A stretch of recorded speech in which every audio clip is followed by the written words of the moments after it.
C'est parti pour le tout dernier numéro de la semaine de votre magazine Perfect Actu. C'est toujours un plaisir de vous savoir très nombreux en train de regarder cette émission qui tourne autour du décryptage de l'actualité au niveau de notre pays et même au-delà de nos frontières. Nous revenons de nouveau pour aborder la question du dépôt des candidatures des députés nationaux et provinciaux. Le processus se poursuit. C'est dimanche. La CENI va fermer tous ses bureaux et il n'y aura plus de prolongation entre-temps. Il y a quelques noms qui font défrayer la chronique en ce qui concerne bien évidemment le dépôt de ces candidatures. On parle des suppléants qui sont membres des familles, enfants biologiques. C'est une question qui dérange l'opinion. On va essayer de revenir autour de cette question. À quoi sert même le militantisme au sein des partis politiques? On va tenter de répondre à cette question. L'actualité, c'est aussi cette bataille entre Gentini Ngobila et son vice-gouverneur Jekoko Mulumba. La question de la gestion de la ville continue de diviser les deux personnalités après Nerombungu, après Godin Poi, c'est cette fois-ci le tour de Jekoko Mulumba qui est opposé à la gestion de Gentini Ngobila qui va remporter cette bataille. On en parle au cours de cette émission. Les taux d'échange continuent de poser un sérieux problème en dépit des informations avancées par le gouvernement de la République. Le taux a basculé de nouveau. On parle des 2500 pour $1. Qu'est-ce qui est à la base de ces phénomènes? On va essayer de revenir également autour de cette question. Pour en parler, j'ai reçu sur ce plateau Maître Bazin Pembenjale, il est de l'AFDC, mais aussi coordonnateur de la dynamique Le Changement, c'est maintenant. Bienvenue, Maître. Merci beaucoup. Bonne soirée à vous, Hervé, et à Merci. ceux qui sont en train de nous suivre. Très bien habillé. Merci beaucoup. Ça sent le pouvoir. C'est ce qui donne le pouvoir, comme Robert Roy l'avait dit à Jean-Marc Aboun à l'époque. Moi, je l'ai toujours dit, c'est pas si j'ai bénéficié de ces pouvoirs, Oh, comment ça? mais je suis un avocat, je travaille, et donc tout ce que j'ai, vous ne pouvez pas coller ça au pouvoir. Je suis pas, comment je peux dire, un goy-goy, je travaille. Et l'avocat est appelé à être chic. Et j'ai un cabinet et j'ai des clients. Je ne viens pas ici faire ma publicité. C'est pour répondre à votre question. Et donc, tout ce que vous voyez avec Maître Bazin, ne faites pas allusion. Ça n'a rien à voir avec le pouvoir. Ça n'a rien à voir avec le pouvoir. Ah, Bati vous ne sera pas content s'il suit cette émission. Ah non, mais là, nous ne parlons pas de Bati Lukwebo. Vous m'avez posé la question du pouvoir. Très bien. Je suis au sein de l'AFDC. Je suis avec mon professeur, avec le professeur sénateur Modeste Bati Lukwebo comme l'autorité morale de notre parti et le président statutaire. Et donc, je n'ai pas de problème avec lui. Et donc, l'habillement n'a rien à voir, ou bien les avoirs n'ont rien à voir avec Bati Lukwebo. Très bien. Est-ce que l'AFDC a déjà déposé ses candidatures? Les derniers à déposer, c'était les professeurs sénateurs Modeste Bati Lukwebo. Ok. Avec une marée humaine derrière lui. Cette fois-ci, il est encore candidat à la circonscription électorale de Bukavu. Il a déposé les dossiers avec aussi les dossiers pour les regroupements politiques AFDCA. Nous avions déposé, et nous avions payé d'abord à la banque, nous avions des bordereaux et nous avions mandaté là où il fallait mandater. Nous attendons que les go de la CENI. Mais j'apprends que dans certaines circonscriptions, il y a encore de petits problèmes. Il y a encore certains candidats qui ont du mal à remplir les fiches. Ils sont en train de raturer. Il faut encore réécrire de nouveau pour qu'on ne tombe pas dans les erreurs, de peur qu'on soit écarté. Parce que avec la nouvelle loi, la CENI, la loi a exigé à ce que dans une circonscription, que les partis politiques envoient au moins 2 candidats. Et donc, ce n'est pas une mince affaire. Et aussi, il faut avoir les moyens. Lorsque vous voyez les budgets qui sont partis pour les élections, chers amis, c'est inimaginable. C'est beaucoup, beaucoup, beaucoup d'argent. L'argent sorti de la poche de Bati Lukwebo ou c'est l'argent qui vient de la cotisation des militants et cadres du parti? D'abord, l'AFDC, c'est un parti politique hyper, si je peux le dire ainsi, organisé. Si je le dis, sans connaissance de cause. Nous sommes les seuls partis politiques aujourd'hui qui a une carte biométrique. Ah bon? Oui, ma carte à moi, je l'ai payée, et pas à $20, $30, je paye une carte à $100. Et donc, nous sommes organisés. Et à part cela, l'AFDC vit aussi des cotisations de ses membres. Et aussi, il ne faut pas ignorer, on n'a pas intérêt à ignorer la bonne foi majeure du professeur sénateur Modeste Bahati Lukwebo. Et c'est au moins ça. Très bien, avant de parler des candidatures, il y a quand même une observation qui dérange, bon, je ne sais pas moi si ça dérange, mais il y a quand même un fait qui nous pousse à réfléchir. Comment la CENI a déjà ouvert depuis, je crois, le mois de juin, ses différents bureaux pour réceptionner, traiter les candidatures, mais il s'observe depuis un moment la carence des partis politiques, des candidats au niveau de ces bureaux. La CENI a même prolongé son délai, mais c'est pratiquement toujours la même chose. Qu'est-ce qui justifierait cela? Moi, je peux dire que c'est un problème d'abord mental pour nous, Congolais. Nous avons un problème au respect des temps et nous avons un problème de respecter certains mots d'ordre. Rappelez-vous, lorsqu'on a commencé l'opération d'enrôlement, nous avions vu une timidité incroyable dans les bureaux de vote. C'est à la fin qu'on a vu un engouement inimaginable. Et en fin de compte, la CENI, pour capitaliser tous ses électeurs, a prorogé. Et il n'y a pas que la question liée aux enrôlements. Vous voyez, si nous avions une opération en République démocratique, d'abord même problème de temps. Lorsque vous avez une émission, nos politiques, vous avez une émission à 8 heures, les journalistes vous disent, venez à l'émission à 8 heures, c'est une émission en direct. Vous vous imposez aux journalistes votre temps, vous venez à 8h11, 8h30, vous donnez certaines raisons qui ne tiennent pas debout. Et c'est un problème qu'on doit éduquer dans les mentales des Congolais. C'est ce que nous sommes en train de voir avec les dépôts de candidats. Vous savez, au premier tour, lorsque la CENI a annoncé les dépôts de candidatures, vous avez vu, il n'y avait pas d'engouement. Mais c'est au dernier jour, c'est le samedi, qu'on a vu un engouement, même le dimanche. Certains ont déposé les dossiers tard. Et les BRTC ont été envahis par des candidats avec leurs dossiers de pièces. Mais pourquoi cette hésitation? Est-ce parce que vous avez des informations peut-être sûres que les élections ne se tiendront peut-être pas dans le délai? Non, la CENI n'a pas communiqué dans les sens. Peut-être vous, comme acteur politique, vous avez peut-être des informations que l'opinion publique ignore. Les gens ne veulent pas suivre. Les candidats ne veulent pas suivre. Même les partis politiques et les regroupements ne veulent pas suivre. Notamment l'AFDC, vous avez déposé en retard. Les mots d'ordre de M. Kadima, ils aiment imposer à Kadima un timing, une logique qui n'est pas correcte. Kadima a avancé un certain nombre de mobiles pour dire nous n'avions pas le temps, nous avions intérêt à capitaliser ces temps. Il n'y aura plus encore des prolongations. La reprolongation. Parce qu'on a prorogé deux fois. Ça, si on doit proroger encore, c'est pour la troisième fois. Et il est allé loin pour dire aux Congolais, il n'y a pas question des jetons. Certains sont en train de viser sur les jetons. Nous allons prendre les jetons comme nous l'avions vu à l'époque d'enrôlement. Et que si vous avez un jeton, vous pouvez aller chez vous, dormir paisiblement. Que parce que j'ai un jeton, c'est une sécurité pour moi. Facilitons la tâche au bureau Kadima pour que nous ayons les élections dans les délais. La CENI ne pose plus aujourd'hui le problème des moyens. Si on doit contraindre la CENI avec ses retards, c'est ce qui n'est pas encourageable. Très bien. Parlons maintenant de ces candidatures. Et là encore, il y a des questions qui taraudent les esprits des Congolais. À quoi sert le militantisme dans un parti politique si le président du parti, pour aligner sa candidature, il doit se faire accompagner de ses enfants ou de sa femme comme suppléant ou suppléante?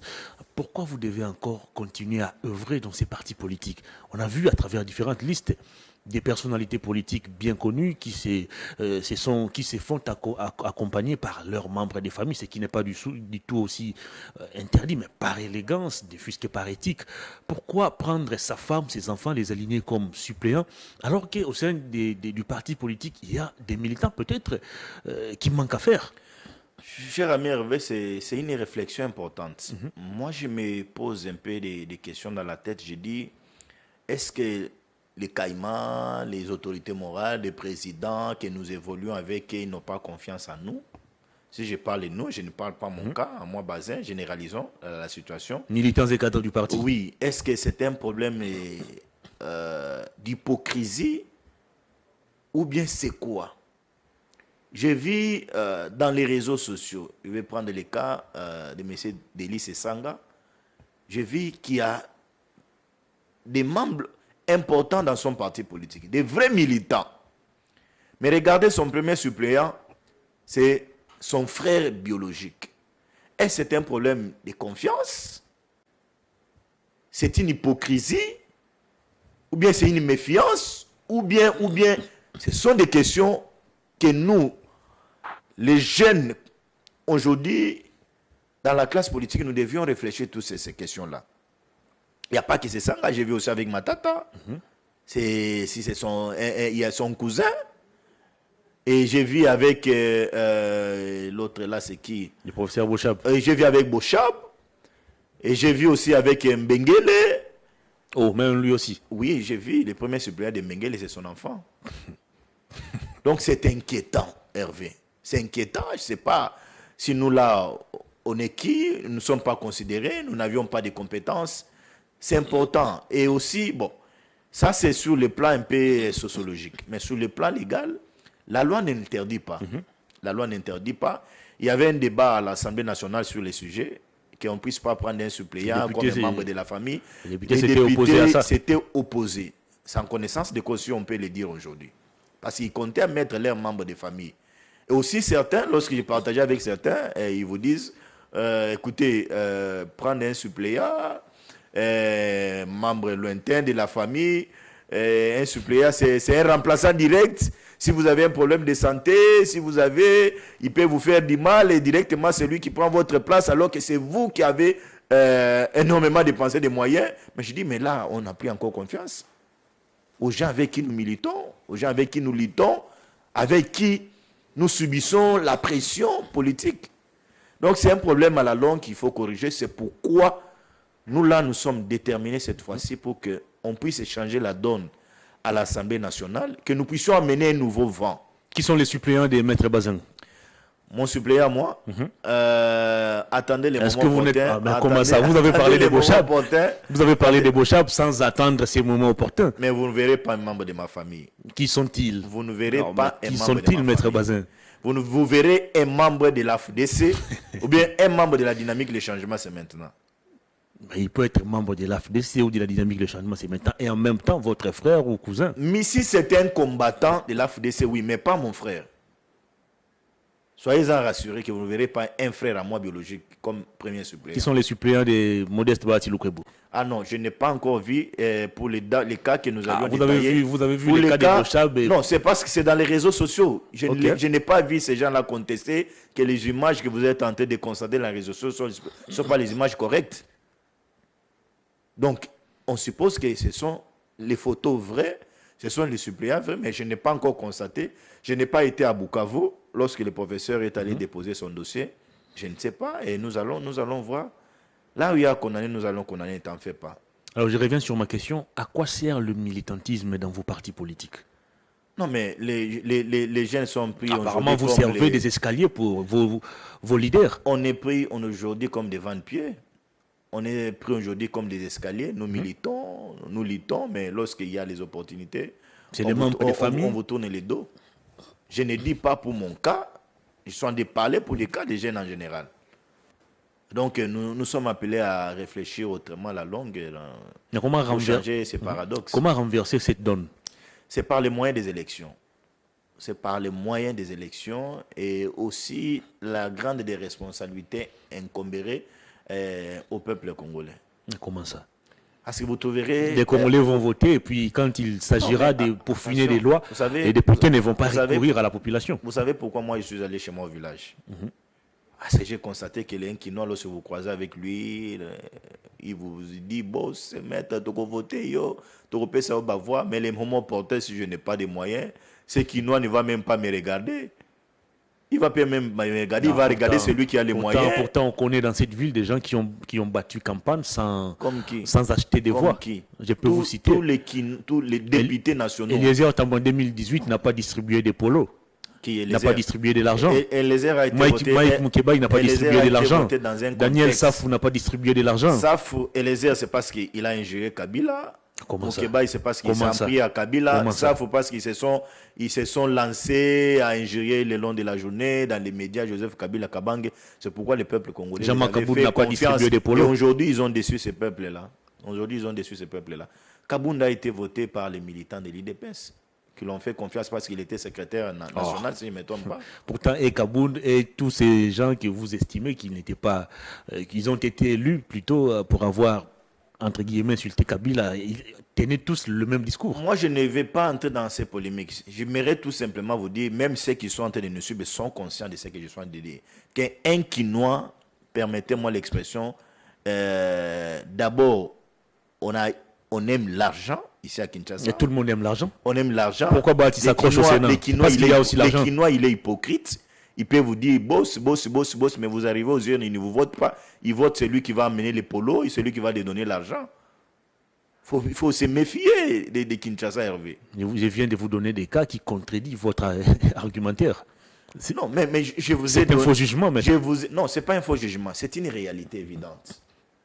Les cas Kabound, je vous ai donné, si Kabound a été voté, c'est parce que les militants de l'IDP, je te donne un cas. Tu sais que l'IDP, certains militants de l'IDP sont entre les couteaux et l'enclume. Ils ont dit, est-ce qu'il faut voter Jacquemain Chabani ou bien il faut donner les voix à Jean-Marc Kabound. C'est pourquoi Peter a été relégué à la députation provinciale. Laissé Kabound, Jacquemain s'est entêté, il a eu pour son compte. Donc les élections à Kinshasa, moi, je ne suis pas en train de voir les Quinois aujourd'hui faire confiance à tous ces jeunes qui sont en train de se battre le long de la journée. Les moments protéins, ils vont viser Mbongo. Le mal avec moi, c'est parce que j'ai dit la vérité. N'est-ce pas une fausse vérité? Non, c'est une vérité évidente. C'est ça, c'est même ceux qui sont en train de nous suivre sont au courant. Plus loin. Vous allez prendre votre mégaphone, dire aux Quinois, non, votez Ngaï, non, mais je viens. Je vous ai donné des cas de personnes qui ont été élus députés. Donc, vous n'êtes pas convaincu de certains éléments que j'ai mis à votre disposition. Je vous ajoute un autre nom, Ndeko Basile. Basile a été voté en 2011. Basile a été voté avec une réalité parce qu'il avait une émission très suivie à Kinshasa qui critiquait les régimes. Mais si je suis en train de tromper, les Congolais sont en train de nous suivre avec RL TV. Zachary Bababassou ne critiquait pas les régimes, mais il a réussi à se faire élire député. A été voté parce qu'il a dit aux Quinois il avait un fouet à main. Mais c'est une stratégie de campagne. Alors, c'est une escroquerie politique. Comment ça? C'est une escroquerie politique. Quels sont les discours, les programmes que l'autre Zachary a menés pour que les Quinois les fassent confiance? Je te donne un autre cas. Tu sais pourquoi les Quinois ont voté Papa Molière? C'est parce qu'il a une chaîne suivie, nous suivons certaines réalités, que nous ne l'a pas voté parce qu'il était compétent, non. Mais c'est votre camarade du parti, nous parlons de la nation. Il n'y a pas question, parce qu'il est de mon parti politique, que je dois dire des mensonges élevés. C'est aussi lui qui nous a dit, dans cette histoire des suppléants, il faut faire plus. Bon, il a dit que c'était une question de confiance. Raison pour laquelle il avait décidé lui aussi de placer ses enfants. Donc, il y a à boire et à manger dans cette histoire-là. Et je suis conscient que nous avions maintenant un peuple mature qui va faire un choix appréciable et nous allons changer ces paradoxes à l'Assemblée nationale, offrir une majorité et une crème intellectuelle au président de la République, Félix-Antoine Tshilombo Tshisekedi, cette fois-ci. À l'Assemblée nationale et même aux assemblées de toutes les provinces de la République démocratique du Congo. Les partis continuent de déposer leur candidature. Entre-temps, la CENI n'a pas toujours élagué les contraintes. Ce n'est pas la CENI, mais le gouvernement n'a pas toujours élagué les contraintes sécuritaires qui pèsent sur le processus électoral. Et il y a aussi les contraintes financières. Denis Kadima continue de l'évoquer toujours. Le ministre des Finances a fait savoir que la CENI a déjà touché la moitié du budget annuel. Est-ce que vous pensez que tous les éléments sont réunis pour qu'on ait les élections dans les délais? Nous sommes au mois de juillet, si je ne me trompe pas sur le calendrier. La CENI a reçu du gouvernement 200 millions de dollars. Vous l'avez relevé tout à l'heure là, qu'ils ont reçu la moitié du budget demandé par eux. Et les élections, c'est au mois de décembre. Donc, il nous reste encore 5 mois. 5 mois. le gouvernement est en train d'afficher aujourd'hui une volonté énorme pour décaisser et mettre les moyens nécessaires à la disposition de la CENI. Croyons à la volonté et à la bonne foi du gouvernement. Je n'ai pas vu la CENI se plaindre en ce qui concerne les moyens financiers. Mais les contraintes sécuritaires sont d'une évidence. Parce que nous avions ces atrocités qui continuent encore à l'est du pays. Et aussi la question de Kwamount. J'ai suivi il y a 72 heures le ministre de l'Intérieur dans un briefing confirmait que la situation est en train de s'améliorer. Et donc, dans les heures ou bien dans les jours qui viennent, nous aurons encore un calendrier pour enrôler nos frères de Kwamount. Et pour ceux de Bunagana et consorts, j'espère bien que nous aurons, ces frères seront enrôlés. Et aussi, le gouvernement a transcendé toutes ces étapes. Nous avions eu une communication importante du ministre de l'Intérieur. Si je l'ai fait référence, c'est parce que c'est lui qui a la charge de la sécurité entre ses mains. Il a confirmé aux Congolais que les quotas, avec la loi de la répartition des sièges, les quotas pour Bunagana, même Kwamount, est maintenu.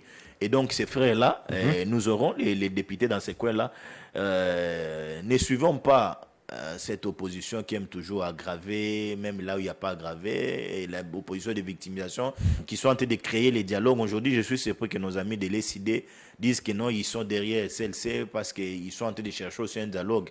Alors que nous l'avions dit dans l'État que l'ECD, la MOUCA était derrière, tentait de chercher un dialogue, certains ne nous ont pas crié. Aujourd'hui, le monde, la communauté nationale et internationale est en train de nous donner raison. Et nous nous disons, il n'y a pas une crise au pays pour que nous partons à un dialogue où nous allons nous partager le pouvoir. Hervé, conservons la petite... Qui vous dit que la finalité de ces dialogues serait le partage du pouvoir? Nous avions eu combien de dialogues dans ces pays? Dialogues que nous avions eu, 4 dialogues que nous avions eu dans ces pays, nous ont amené au partage du pouvoir. Mais on peut cette fois-ci innover en faisant autrement les choses. Hervé, si vous voulez que... Fayoul avait proposé même qu'une transition soit décrétée et que la société civile puisse conduire cela. Non, ça c'est pas faisable. Comment vous avez un président élu, reconnu institutionnellement que ce président-là doit laisser le pouvoir à la société civile? Donc c'est pas faisable. Donc nos amis de la MOUCA, nous l'avions dit que M. Martin Fayoul avait un problème de moyens. Parce qu'à l'époque, en 2018, c'est Katumbi, Bemba, Nyamouissi et Matungulu qui l'ont soutenu sur le plan financier. Et Mo Ibrahim, si je ne me trompe pas.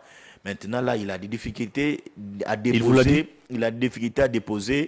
les pelotons de candidature qu'il a. C'est pourquoi il est en train de créer un dialogue qui ne va rien servir au peuple congolais. Il n'a jamais Donc, vous voulez encore que tous ces politiciens ici qui ont du mal à être réélus, qui ont des partis politiques mallettes, qui n'ont aucune activité dans cette ville de Kinshasa, même sur l'étendue de la République démocratique du Congo, se retrouvent encore derrière les dialogues. C'est comme si nous sommes venus accompagner tous ces gens qui vont amener les cahiers des charges. Il va sortir ministre de l'économie, ministre du transport, ils vont chercher des ministères jetés. Et nous, là, rester les observer, commencer à produire pour ces gens. Non, les seuls moyens où tous ces politiciens peuvent être sanctionnés, c'est de nous amener vers les élections en 2023. Qui viennent, nous allons compétir avec eux. Est-ce que le CLC n'a pas raison de préconiser le dialogue dans un contexte où les bureaux de la CENI continuent d'être contestés, les opérations menées par la CENI, l'audit du fichier électoral, l'enrôlement des électeurs continuent d'être boycottés par une frange de la classe politique? Ne pensez-vous pas qu'il y a raison aujourd'hui d'évoquer le dialogue? Peut-être pour parler en long et en large de toutes ces opérations menées par la CENI. Est-ce que croyez-vous que quelque chose de bon, de sérieux peuvent sortir de CLC? Ah bon? Qui sont une sous-traitance de M. Katumbi. Vous faites des affirmations graves. Ils sont dans la poche de M. Katumbi. Vous voyez... Apparemment, Katumbi est partout. Non, on le voit partout parce qu'il a l'argent, papa. Et c'est un manipulateur. Ça, c'est grave, ça. Mais il n'y a rien de gravité. Je vais te dire la vérité. Vous avez le contrôle des finances publiques, vous avez le contrôle de l'armée, de la police, des services de renseignement. Mais vous continuez de craindre un seul individu qui s'appelle Moïse Katumbi Tchapoué. Ndeko Hervé, mon frère, cher ami Hervé, je suis en train de vous dire que notez, celle-ci, c'est une sous-traitance d'un individu qui s'appelle M. Moïse Katumbi Chapwe. Ça, c'est grave, ça. Même des communiqués qu'ils ont pondus. C'est Katumbi qui l'a écrit. Non, même si ce n'est pas Katumbi qui l'a écrit, ils sont dans les orientations, ils sont sous les orientations de M. Moïse Katumbi Chapwe. Dis-moi, au stade actuel, on est à 5 mois. C'est des imputations dommageables. J'ai qui? Est-ce que vous avez les éléments vous faites des affirmations Vous avez très les graves. éléments constitutifs de l'infraction des imputations dommageables. Vous avez tous ces éléments. Donc pourquoi vous voulez m'attribuer une lot d'infractions comme ça? Le CLC est sous-traité par Moïse Katumbi. Ils sont sous-traités par Katumbi. Vous l'affirmez. Ils sont sous-traités par Vous l'affirmez. Il dit ils sont sous-traités par Katumbi. Nous sommes à 5 mois des élections. Conservons la jeune démocratie que nous avions dans notre pays. Les dialogues pour nous amener où? Est-ce qu'il y a une crise dans ces pays? Est-ce que la CENI s'est dit ils n'ont pas de moyens du gouvernement? Il n'y a pas fiabilité des opérations menées par la CENI. Mais quelle fiabilité, mon frère? Pourquoi nous devions retourner sur certaines choses qui sont devenues archaïques? La CENI a audité son fichier. De quelle manière? Hervé, quelle est cette loi-là qui donne une contrainte à la CENI d'éditer toujours le fichier électoral avec l'OIF? C'est pour mettre les acteurs politiques dans un matelas convenable que la CENI appelle une structure pour auditer les fichiers électoraux. C'est pour la question de la fiabilité. On n'appelle pas n'importe quelle structure, maître. On va Cette appeler structure, une structure qui a de l'expertise. Quel est ce pays africain qui a contesté l'expertise de la structure qui a été appelée par la CENI? On a appelé des individus, on n'a pas appelé une structure. C'est les individus qui ont été convoqués. Quel est l'individu qui a quitté l'Afrique du Sud, que vous avez vu ces pays contester la qualité? Ils n'ont pas reçu mandat de leur pays pour venir là, vous m'amenez encore à une problématique concernant les moyens. La question ici, c'est une question d'abord du traitement des fichiers. Est-ce que ce fichier a été toiletté? J'ai dit oui. Est-ce que les doublons ont été lagués? Je dis oui. Est-ce que les mineurs ont été lagués? Est-ce que nous avions aujourd'hui un chiffre compact? Je dis oui. Mais pourquoi la CENI ne veut pas soumettre cet audit à une contre-expertise? C'était ça la demande formulée par l'opposition. Est-ce que nous sommes en train de voir les temps? Croyez-vous aujourd'hui que si nous disons qu'il faut une contre-expertise, ça ne va pas nous consommer en termes de temps? Nous aurions un problème. La moindre des choses serait de dire à tous ces acteurs que nous avions une nouvelle loi électorale qui demande à ce que les résultats soient affichés bureau de vote par bureau de vote. Ça a été toujours le cas. Et que chaque composante ait un nombre élevé de témoins sur terrain pour dissiper certains malentendus liés à la fraude. C'est le nécessaire possible. La loi a toujours exigé que les résultats soient affichés bureau par bureau. Mais vous savez ce qui s'est passé en 2018. Qu'est-ce qui s'est passé? On nous a présenté des élections, des résultats bâclés. Non. Ah mais oui. Je prends un cas. Pouvez-vous nous dire... Vous savez, les procès verbaux ou bien les procès verbaux qui ont été amenés à la Cour constitutionnelle, ce sont les procès verbaux venus de la CENI. Et ce sont les individus qui sont allés déposer là-bas. Ça reste à vérifier. Moi, j'aurais même appris que c'est des procès verbaux que les candidats, les candidats de l'opposition ont obtenu de leurs témoins. Non. D'abord, la loi exigeait tes témoins. D'abord, chaque témoin avait un procès verbal. Et il y avait aussi une autre copie envoyée à la CENI. Mais lorsque les candidats ont estimé qu'il y avait des fraudes, ils ont saisi la Cour constitutionnelle. La CENI a recouru à son expertise et à certains procès-verbaux qui détenaient. Maître Bazepembe. Et c'est ça la réalité, non, cher ami Hervé. C'est comme si vous me demandez, moi, d'innover, alors que les Congolais qui sont en train de nous suivre ont toutes ces réalités. Mais on a tous vu comment les résultats ont été publiés en 2006 et en 2011. Alors, bureau par bureau. S'il y avait des problèmes en 2018, même le président actuel a reconnu qu'il y avait des petits problèmes. En dépit de la tricherie. Aujourd'hui, nous sommes à ces élections. On a quand même vu la CENI. Améliorons. Et puis, nous avions les assurances. De qui? De M. Kadima et son bureau, qui vont organiser les élections, qui vont apaiser les Congolais. Un bureau composé. Pourquoi ne pas faire confiance à un Congolais comme nous? Nous voulons toujours faire confiance aux expatriés, faire confiance à un Blanc, alors que nous avions un Congolais teinté de l'expertise. Vous avez fait aussi appel à une blanche pour auditer les fichiers électoraux actuels. Ce n'est pas nous, acteurs politiques, c'est la CENI qui a fait appel. Parce qu'ils ont trouvé à la personne dont vous dites qu'elle était blanche une expertise. Tout ce qui est mené elle était compétente. Tout ce qui est mené comme opération par la CENI est acclamé des deux mains par vous. N'attendez rien d'acceptation de cette opposition. Hervé, nous étions dans l'opposition. Les jeux qui sont en train de jouer aujourd'hui, nous l'avions fait hier. Nous pouvons, donc, vous pouvez dire aux Congolais que tout ce que la CENI est en train d'avancer aujourd'hui comme argument, ils sont toujours dans l'erreur. C'est toujours de la fausseté. Quel est cet argumentaire? Quel est cet élément que l'opposition a dit à Kadima? Oui. Et j'aurais même appris par un ténor de l'opposition dit que lorsqu'ils ont vu Kadima, ils ont rencontré Kadima récemment là, ils ont dit à Kadima, maintenant là, le problème ce n'est plus vous. Nous sommes d'accord que vous nous amenez aux élections. J'ai appris ça. Ça reste à vérifier. Non, ça reste à vérifier comment, parce qu'ils ont répondu lorsqu'ils ont croisé Kadima, ils sont sortis, vous les avez tendu le micro, ils ont dit, nous venons de rencontrer le président de la CENI qui ont toujours contesté. Et ils ont même adressé les lettres. Donc pour vous, de l'Union sacrée, tout ce qui est mené comme opération par la CENI, c'est crédible, c'est fiable. Même quand la CENI nous produit des cartes qui ne portent plus des écrits, vous estimez que c'est toujours bon? Moi, j'ai ma carte à moi. Avec ma face, Maître Mpembenjale Bazin. Vous me demandez de contester quelque chose que je n'ai pas avec moi. Ah bon? Ah oui, mais j'ai ma carte à moi. Je suis en train de garder ça jalousement. Si vous gardez mal votre carte... Donc, tous ces Congolais dont leurs cartes ne portent plus des noms, ne portent plus leur visage, vous estimez qu'ils sont en faux? Non, s'ils sont mal organisés, c'est leur problème. Moi, je suis très bien organisé. Je garde jalousement ma carte.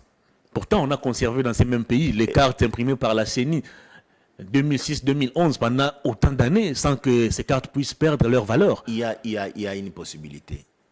Dans ces désorganisations, la loi leur donne une possibilité d'avoir des duplicata. Les moments opportuns, la CENI va produire un communiqué et pour que tous ces gens aillent se procurer les différents bureaux passés avant Kadima avaient aussi donné cette possibilité, mais les cartes étaient restées intactes. Mon cher ami, la question ici des élections n'est pas liée à la carte. Mais comment on va se présenter au bureau des votes avec une carte qui n'a ni écrit ni photo? Mais votre identité est dans les serveurs de la CENI, non? Mais votre identité à vous, Hervé, est dans les serveurs de la CENI. Si l'identité se trouve au niveau de la CENI, pourquoi on va encore nous exiger de nous présenter avec la carte? Est-ce que vous êtes allé voter? Vous êtes allé voter, arrivé au bureau de vote, vous présentez la carte, on vous dit non, monsieur, vous n'allez pas voter parce que votre carte d'électeur n'est pas en bon état. Pourquoi vous voulez anticiper les choses? Pourquoi vous voulez anticiper les choses? Attendons le moment opportun. On parle de la réalité. réalité. Nous allons nous présenter dans les bureaux de vote. Vous présentez la carte d'électeur. On vous dit non, monsieur, ce n'est pas vous, c'est la personne X. Là, nous allons décrier. Là, nous allons condamner. Mais d'emblée, comme ça, vous vous anticipez des choses, mon cher ami Hervé.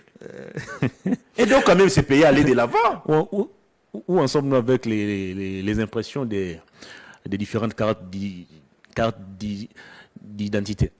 Bon, après le président de la République, je ne sais pas, j'ai vu plus personne n'est là obtenu. Non, mais j'ai vu le président de la République et on doit attendre la communication de la structure qui a la charge de délivrance de ces cartes d'identité. Pourtant, on nous avait dit les jours où le président obtenait sa carte qu'après un mois, tous les Congolais seront servis. Je ne sais pas si vous avez l'information contraire à ce que le président dit. Je ne sais pas si vous avez une information contraire. Vous avez la carte? Mais vous avez... Non, je dis, je ne sais pas si vous avez... Parce que vous semblez douter de ce que nous avions vu avec le président de la République. Nous avions une structure dans ces pays, au NIP, qui s'en charge pour ça. Pourquoi vous les contestez? Qui n'a produit la carte d'identité que pour le président de la République. Il est le premier citoyen. C'est tout à fait normal qu'il aille se rendre compte si les machines sont fiables, si c'est une carte de bonne qualité. C'est pourquoi vous vous doutez de cette organisation. On va évoluer. Parlons cette fois-ci de la ville de Kinshasa. Le gouverneur, Gentini Ngobila, et son vice, Zekoko Molomba, ne se supportent plus. Les torchons brûlent entre les deux. à la base, la gestion de la ville de Kinshasa. Après tout ce qui a été décrié par le passé par Nero Mbungu, qui était vice-gouverneur d'Ngobila. Après, les révélations de Godin Poyi, cette fois-ci, c'est autour de Jekoko Mulumba de s'opposer à son titulaire, Gentini Ngobila. Alors, dans tout ça, c'est toujours Ngobila qui est saint et les autres sont les diables, où vous pensez qu'il se pose réellement des problèmes de fond qu'il faut examiner avec sérénité? La question de fond d'abord, c'est répondre à Ngobila doit répondre à la lettre du pasteur Godin Poyi. Parce qu'il y avait plusieurs griefs à l'intérieur. La mégestion, Ngobila a contracté avec certaines banques et aussi l'évolution de certains travaux qui sont effectués dans la ville-province de Kinshasa. Ngobila rend compte à l'Assemblée provinciale, aux représentants des Kinois. C'était ça la question de fond. Est-ce que Ngobila avait répondu à la question? J'ai dit non. Ils sont allés à une vitesse supérieure, destituer, à déchoir les pasteurs Godin Poyi. Ce n'est pas s'il a saisi la Cour constitutionnelle, s'il ne l'a pas saisi, je n'ai pas les informations avec moi, mais espérons qu'avec tout ce qu'il y a eu comme irrégularité, il sera rétabli dans ses droits.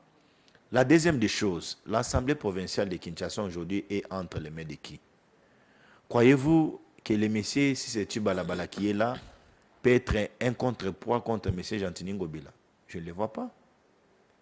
Il faut avoir une personne de carrure qui peut faire face à Ngobila, qui peut faire pression à Ngobila pour que les conditions de vie des Kinois s'améliorent. Mais cette assemblée provinciale avait à sa tête un professeur d'université avec 15 ou 12 diplômes, je ne sais pas moi, pasteur également. Mais qu'est-ce qu'il a fait de cette assemblée?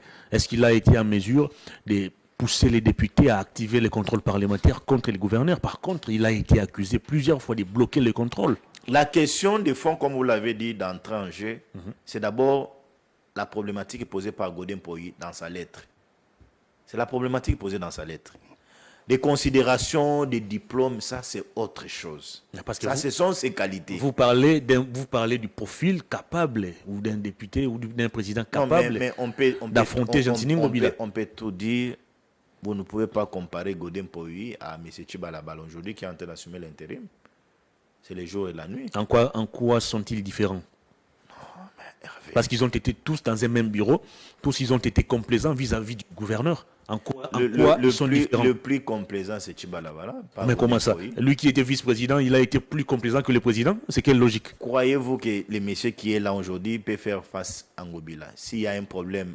Mais si le professeur n'a pas été en mesure d'affronter Ngobila, qu'est-ce que vous attendez de celui que vous considérez comme poids mouche? La question ici, c'est de demander aux députés d'être conscients, de comprendre que le peuple, les Kinois, les ont envoyés là-bas pour travailler, parce que Kinshasa, c'est le miroir aujourd'hui de la République démocratique du Congo. S'ils sont là dans la complaisance, ils ne sont pas en train de travailler, ils sont en train de viser leurs intérêts, ça c'est une erreur. Et moi je l'ai toujours dit, je ne suis pas ici l'avocat de Godin Poyi, j'ai reproché, et je continue à reprocher plusieurs choses à Godin Poyi. Godin Poyi n'a pas convoqué, n'a pas interpellé plusieurs des ministres de M. Ngobila. Je suis le seul ici à avoir combattu le ministre des Finances jusqu'à ce qu'il est parti. J'ai dénoncé un fait. Jean Goyi, j'ai dénoncé un fait. IGF m'a suivi et le monsieur est parti. Et je continue à le dire qu'il n'y a pas que Jean Goyi, le ministre Mbokos aujourd'hui, ce n'est pas un bon ministre des Transports pour la ville-province de Kinshasa. Est-ce que Ngobila ne peut pas nous aider à chasser ce ministre au lieu d'entrer dans les guéguerres avec M. Jekoko Mulumba qui sont pas en train de profiter aux Kinois? Nous avions les jets de la francophonie dans cette ville. Est-ce que vous voyez comment Kinshasa est sale? Monter dans toutes ces sortes de moutons que nous avons dans la ville-province de Kinshasa, des moutons. La ville est sale. Même sur Rompengaba, là où le chemin qui va mener les athlètes vers les campus, les Rompengaba là, ça ne va pas, c'est impraticable. C'est un problème sérieux qu'il faut travailler, qu'il faut pousser les gouverneurs. Est-ce que les Kinois ont aujourd'hui besoin d'avoir tous ces guéguerres qu'il y a entre Ngobila et Jekoko Mulumba, alors que nous sommes à 5 mois des élections? Nous voulons présenter un bilan pour le président Félix et voir les marchés centrales des ans terminés, voir les mamans qui ont été chassées, regagner, aller revendre à Zando dans des conditions convenables. Nous voulons voir Jekoko Moulou d'arranger la ville comme il est en train d'arranger dans certains coins. Nous voulons voir les routes qui sont en train d'être réhabilitées dans la ville-province de Kinshasa. Ces guerres vont nous servir en quoi? Si ce n'est que profiter aux partis politiques qui sont en train de chercher de faire quitter Ngobila pour qu'ils mettent leurs membres des familles pour qu'ils aient des moyens pour les élections en 2023. On n'a pas besoin de ça. À 5 mois des élections, vous voulez changer le président de l'Assemblée provinciale, vous voulez changer les gouverneurs. Et pour organiser les élections à l'Assemblée provinciale, ça va demander les moyens. Pour organiser les élections à la tête du gouvernorat, ça va demander les moyens. Et ça, c'est nous qui vivons dans la ville-province de Kinshasa qui en pâtissons. Et ce sont les députés qui vont profiter pour avoir un nouveau gouverneur. Ils vont avoir des moyens. Le gouverneur va les corrompre. Ça profite à qui? Ces désordres, ces cacophonies que nous sommes en train de voir dans la ville-province de Kinshasa. Moi, j'en appelle ici à Peter Kazadi. Il doit tirer les erreurs de tous ces députés. On n'a pas besoin de tous ces désordres dans la ville-province de Kinshasa. Papa, on est à 5 mois des élections. Peter Kazadi vient lui-même de l'Assemblée provinciale. Il connaît tout ça. Je sais. Il a été incapable lui aussi d'initier une démarche pour sanctionner le gouverneur. Je sais que c'est Peter qui a milité pour que Jekoko soit là où il est. Mais il n'a pas intérêt de créer ces troubles à la tête de la ville-province de Kinshasa. Mais dans tout ça, moi j'ai l'impression comme si on passe à côté des questions de fond. J'ai suivi plusieurs déclarations, notamment des correspondances, je l'ai lu, du pasteur Godin Poyi, Jekoko Moulumba. On parle des arriérés, des salaires, on parle de la gestion, des détournements. Mais comment on passe à côté de toutes ces questions de fond, mais on s'attarde plus sur cette guerre entre Ngobila et son vice-gouverneur. Hervé, j'apprends que parmi les griefs des destitutions de Godin Poyi, il a anticipé certaines choses. Il devrait attendre les rapports des missions des députés qui sont sur le terrain et faire une lettre à M. Gentini Ngobila. Allons-y à l'hypothèse qu'il y a certaines missions aujourd'hui des députés provinciaux de la ville-province de Kinshasa sur le terrain. Mais est-ce les griefs qui sont contenus dans la correspondance des messieurs Godin Poyi adressés à Ngobila? Ce sont des griefs vrais ou bien ce sont des faussetés qui sont là à l'intérieur? J'ai suivi M. Chibalabala dans une émission de La Place qui a reconnu que la lettre de Godin Poyi, tout ce que Godin Poyi a reproché à M. Ngobila, c'est vrai, c'est une réalité. Mais pourquoi alors les destituer? Pourquoi alors les faire partir vite? Il était accusé lui aussi d'être trempé dans des sales draps. Bon, je ne sais pas, je n'ai pas les éléments avec moi. Je ne suis pas ici l'avocat de M. Godin Poyi. Certains vont croire que je suis en train de parler, prendre les faits et causes de M. Godin Poyi. Non, moi je suis net dans mes pensées, dans mon raisonnement. Et donc je n'ai pas trouvé intérêt. Et je l'ai dit, parce que je suis légaliste, j'aurais même appris que dans plusieurs des correspondances que Godin Poyi a envoyées à l'Assemblée provinciale, lorsque M. Chibalabala jouait l'intérim, il a annexé un rapport médical qui lui demandait à passer un temps de repos. Mais ça, c'est un élément massu. La seule justification aujourd'hui reconnue même par le Code du travail, lorsque vous vous absentez au service, c'est avoir un document médical authentique d'un médecin de renom. Moi, je pense que si le monsieur a saisi la Cour constitutionnelle, attendons-nous à la réhabilitation de ces messieurs. Attendons-nous à la réhabilitation. S'il est réhabilité, nous ne voulons pas voir la guerre que nous avions vue au Tanganyika, que nous avions vu, je ne sais pas, il y a une province là, avec M. Théongo Abidje, il est destitué, après c'est la Cour constitutionnelle qui le réhabilite, après c'est une autre motion sur motion ne vaut, et puis les choses, donc, les choses pareilles. Donc, moi je suis confiant que les députés provinciaux de la ville-province de Kinshasa vont se ressaisir. Cette fois-ci, ils vont laisser tous ces guégueurs, même Ngobila et Jekoko, ils vont se ressaisir. Nous voulons voir la paix, rien que la paix dans la ville-province de Kinshasa. C'est pour l'intérêt des Kino. Nous n'avons pas, on sait qu'on tend vers les élections. Kinshasa, il y en a un bon ébélé. Parce que les bonga, pour ne pas préparer l'élection, mais ça ne va rien. Mais est-ce que ce n'est pas tardif? Attractivité en rapport avec quoi? Parce que Ngobila a géré pratiquement pendant 4 ou 5 ans. C'est ce que j'ai dit. Nous C'est sommes ce à que j'ai quelques dit. mois Si des Ngobila élections. Pourquoi s'il il n'a faut pas bien géré, aller s'il n'a pas bien bousculer les géré, choses? s'il n'a pas bien géré, il faut laisser aux Quinois les sanctionner. Mais ça fait longtemps que les gens ont commencé à tirer la sonnette d'alarme sur le dysfonctionnement de la ville. Jean-Marc Aboun, à l'époque, il était encore avec vous dans l'Union sacrée. Il avait révélé aussi que la ville était très mal gérée. Nérombou a tenté de le faire, il a été destitué. Godin Pouy a tenté aussi de le faire, il a été pratiquement humilié par les députés provinciaux. Mais comment dans tout ça, les députés voient le mal chez les accusateurs et Ngobila qui est accusé, il est sain et sauf? Ngobila n'est pas si viatant que la loi Hervé. Mais lorsque vous voulez destituer Ngobila, vous devriez avoir certains éléments probants. Mais si vous vous amenez dans une démarche politique, ce n'est pas correct. Si vous voulez satisfaire aux intérêts politiques, ce n'est pas correct. C'est pourquoi je suis en train de dire ici que les cas POI, ils ont satisfait aux intérêts politiques. Ils n'ont pas... Intérêt politique de quel bord? Parce que vous êtes tous dans une même famille politique. Vous appartenez tous à l'Union Non, mais sacrée. ceux qui l'ont destitué... Vous soutenez tous les présidents de la La République. majorité des députés qui ont destitué M. Godin pour ils sont de l'Union sacrée. Est-ce que oui. ça, il faut les tromper? Oui. Ce sont les députés de l'Union sacrée. C'est pourquoi je dis non, ils n'ont pas intériorisé leur conscience. Ils ne l'ont pas destitué parce qu'il est incompétent, parce qu'il y a eu subordination, parce qu'il y a eu... Non, ils l'ont destitué pour des intérêts politiques. Et dans tout ça que dit... Et sûrement que celui qui est en train d'assumer l'intérim, il a donné certaines assurances aux députés. Vous les voyez partout. Non, je ne suis pas en train de les voir partout, mais je suis en train de dénoncer. C'est une réalité Dans évidente. tout ça, que dit votre présidium de l'Union sacrée?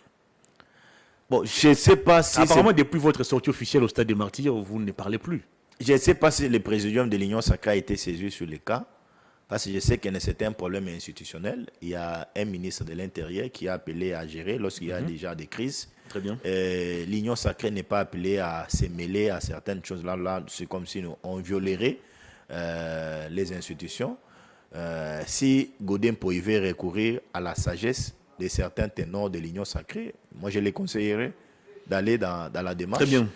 Mais j'apprends que les députés provinciaux ont fait encore une déclaration, soi-disant, ils ont appris que Godin Poye est dans...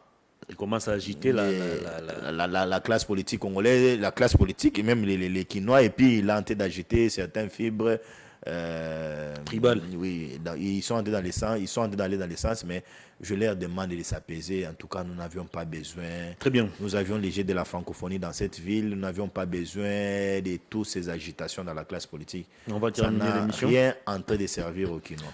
On va terminer l'émission par cette dernière thématique, le taux d'échange.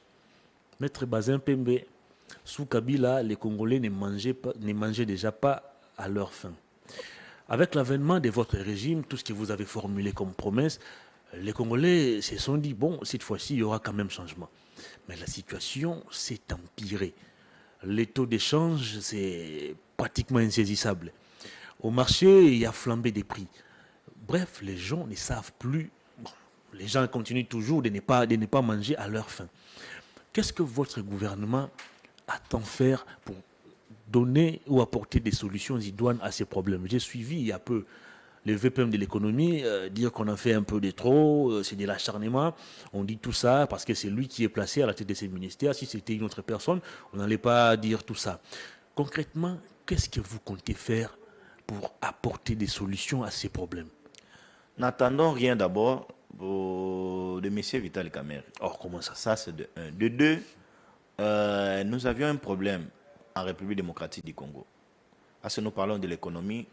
M. Jean-Marie Kalumba, avant qu'il quitte, dans un point de presse, il nous a dit qu'il n'y avait que 200 inspecteurs économiques en République démocratique du Congo. Pour tous les pays? Pour tous les pays. Alors que lorsque vous lisez la loi du 20, les décrets du 20 mars 1961, ces décrets donnent pouvoir aux agents économiques, appelés les inspecteurs, à descendre sur le terrain, d'abord, se rendre compte dans les marchés, demander aux commerçants d'afficher les prix. Parce que l'affichage des prix, c'est une loi en République démocratique du Congo. Il y aura aussi une loi de... Oui, il y a un arrêté. Si ce n'est pas un arrêté, il y a une loi du juillet 2018 sur la fixation des prix et aussi sur l'affichage en République démocratique du Congo. Est-ce aujourd'hui des commerçants affichent les prix dans les marchés? Je dis non. Est-ce qu'il y a un contrôle sérieux sur ces gens-là? Je dis non. Même nos frères qui nous envahissent avec des panneaux publicitaires, des taux d'échange, il y a un communiqué de la Banque centrale du Congo interdisant tous ces gens. Mais il y a un problème de l'autorité de l'État sur le terrain. L'État doit faire son travail. Arrêter tous ces gens-là. Et lorsqu'ils vont payer les amendes, ils seront éduqués. L'inflation qu'il y a sur le terrain, c'est dû à la spéculation. À part la spéculation, vous devrez aussi savoir, ça c'est important Hervé, que nous avions une guerre dans ce pays. La guerre consomme énormément. Et à part la guerre que nous avions aussi les élections en République démocratique du Congo. Tout à l'heure, là, nous avions parlé d'un 200 milliards que le gouvernement a mis à la disposition. 200 millions, je m'excuse. 200 millions que le gouvernement a mis à la disposition de la CENI. À part ces faits-là, nous venons de sortir d'une crise de Covid-19. Mon frère Hervé, le gouvernement a voulu pallier, mais je vis encore la situation de Gringola encore, en puisant dans les réserves d'échange pour absorber ces taux d'échange. Mais je vois, c'est comme si la situation n'est pas stabilisée. Ils doivent y renforcer encore des mesures sur le terrain. Là où il y a à sanctionner, il faut sanctionner. Parce que cette spéculation aujourd'hui, dans les terrains que nous sommes en train de voir, c'est dû au fait qu'il n'y a pas les gens, il n'y a pas les inspecteurs sur le terrain. Parce que s'il y a les gens qui sont en train de sanctionner, qui sont en train d'arrêter, donc, on ne doit pas voir tout ce qu'on est en train de voir ici. Donc, il y a un problème d'autorité de l'État sur le terrain. Ce n'est pas les cambistes. Vous avez tous les instruments de l'État. La responsabilité, elle n'incombe pas seulement à l'État, c'est une responsabilité partagée. Mais comment ça? Nous avions un Congolais. Il revient à l'État d'imposer la loi. Oui, c'est ce que j'ai parlé de l'autorité de l'État qu'il faut rétablir vite sur le terrain. Et aussi tous ces Congolais. Je te donne un cas. Rapidement, je l'ai dit dans d'autres émissions. Je suis allé me procurer les unités. Il y a un vieux papa qui est venu changer aussi un $10. Il demande au cambiste, aux autres changer combien? Le cambiste lui dit, non, on a changé à 24. C'est que le papa a été fâché. Et qui donc, il donne de l'importance, à $10, mais pour un bon, on a besoin de valeur. C'est un problème du Congolais. On a intérêt, parce que la situation nous concerne tous. Très bien. Nous avons intérêt à forcer, à faire pression à l'État congolais pour qu'il y ait des mesures nécessaires pour qu'on ne puisse plus encore vivre ce qu'on est en train de vivre aujourd'hui sur le terrain. Maître Bazin Pembe, merci de votre disponibilité. Merci beaucoup Hervé pour l'invitation. Si on a les a certains, bon, ils ont intérêt à nous pardonner. Très bien. Cette émission est terminée. C'était les derniers numéros de la semaine. J'avais reçu pour vous Maître Bazin Pembe, il est de l'AFDC, mais aussi coordonnateur de la dynamique Le Changement, c'est maintenant. Avec lui, nous avons passé en revue les différents sujets d'actualité. Grand merci à toute l'équipe technique, grand merci à vous aussi, fidèles téléspectateurs et internautes de cette émission. On se retrouve la semaine prochaine pour d'autres numéros de Perfect Actu. Au revoir, bonne évasion sur nos antennes.